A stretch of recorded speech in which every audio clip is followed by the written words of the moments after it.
In this tutorial, I'm going to show you how you can highlight dates on your mini calendar if you have some events that are listed on your vertical calendar. So in case you're wondering, this is a template. You can purchase it if you'd like. I will link it below. It's our year at a glance calendar. It's amazing. But anyways, we do have these mini calendars, and I had one of my YouTube subscribers ask me how we can get, if there's an event in our vertical calendar right here, how we can get the mini calendar to highlight. So for example, over here, as you can see, we have some stuff on the 3rd, the 4th, and the 9th of January, and those dates highlighted. So what do we need to do to create that? So I'm going to show you how to do that in this video. Okay, so the first thing you'll need is to have your mini calendar set up. So you want to make sure that you've got this created.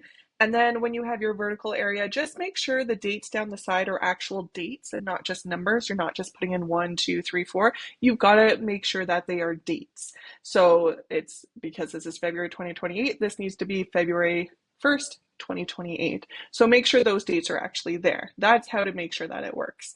Now what we want to do to create those highlights, we have to create a conditional formatting rule. So this is basically formatting that is based on a condition saying, hey, if there's an event in one of these empty spaces, if it's filled with an event, we want to make sure that the date up here is highlighted.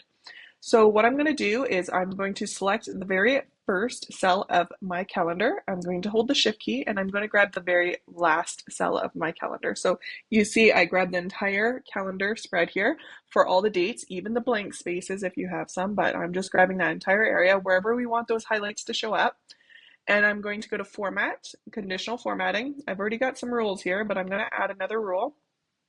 Under Format Rules, we are going to click on the drop down and then go all the way to Custom Formula. And so this is where we're going to type in a lovely formula. Don't get scared. It's okay. I'm going to take it slow. So we are going to do equal sign COUNTIFS. Then we're going to do a left bracket. And this is where we actually want to reference our cells where we have the dates down here in a vertical area. So I'm going to be referencing J24 all the way to J54. So we're going to go and put in dollar signs because we want to lock in that specific range. We're going to put the dollar signs in front of our, I can't think of the word right now, columns. There we go. Wow. And then our rows as well. So dollar sign, we're going to put in J because that's the column I'm in. Obviously, you're going to put in your specific column. Then I'm going to put in the dollar sign and put in 24 because that is the cell reference where my very first date in my vertical calendar starts. Then I'm going to put in my semicolon, or sorry, just my colon, not my semicolon, colon. Then I'm going to do the last reference here, which will be our J54, again with our dollar sign. So dollar sign J, dollar sign 54.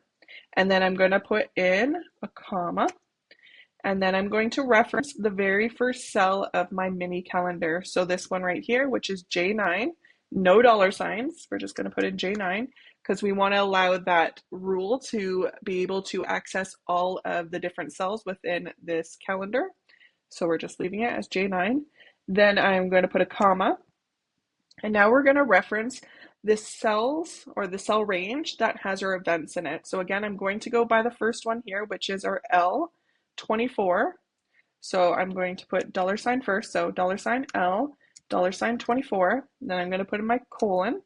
Oh, colon. There we go. And then I'm going to go to the bottom of my range here, which would have been L54. So again, with our dollar signs, dollar sign L, dollar sign 54. And then we are going to put comma, and then I'm going to do quotation mark.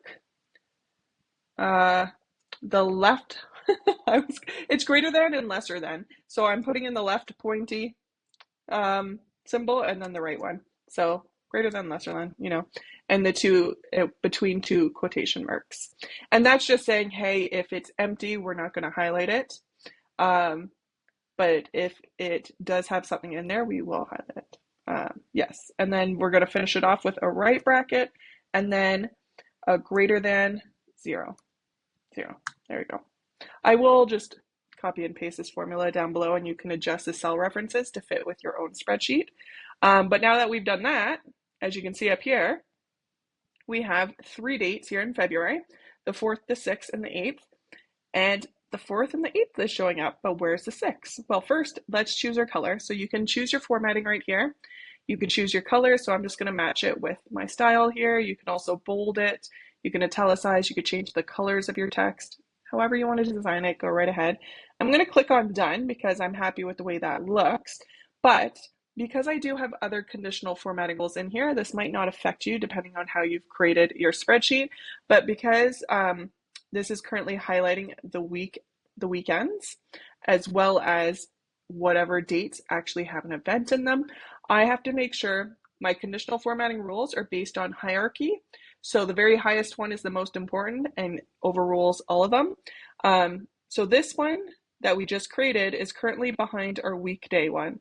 So I'm just going to move that above it. And as you can see, now we can see February 6th, movie night, that automatically highlights. So just be aware of when you are creating conditional formatting rules, if you have multiple versions of them, you just have to make sure that they are in proper hierarchy to which is the most important one, and then going all the way down to least important. So just keep that in mind. So yeah, that's basically it. So we've done the formula, I can close that out. And now if I add in something here, so let's say, go for a walk, it's automatically going to highlight the 2nd day.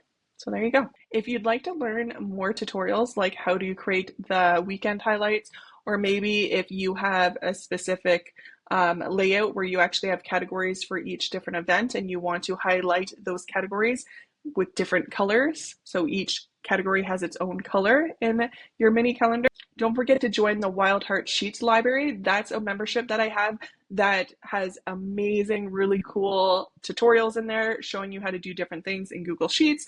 We also do monthly challenges, and it's a great supportive community. So if you like creating spreadsheets, please join us in the library. It's an awesome membership. But yeah, I do have a lot of different tutorials, and I also take requests. So if you want to see something specific and you join the library, I will create a tutorial specific to whatever request you have. So thank you so much for watching this video. Let me know if you have any questions. Don't forget to subscribe to my channel if you enjoyed this video, because I'll be coming out with more tutorials. Thank you so much.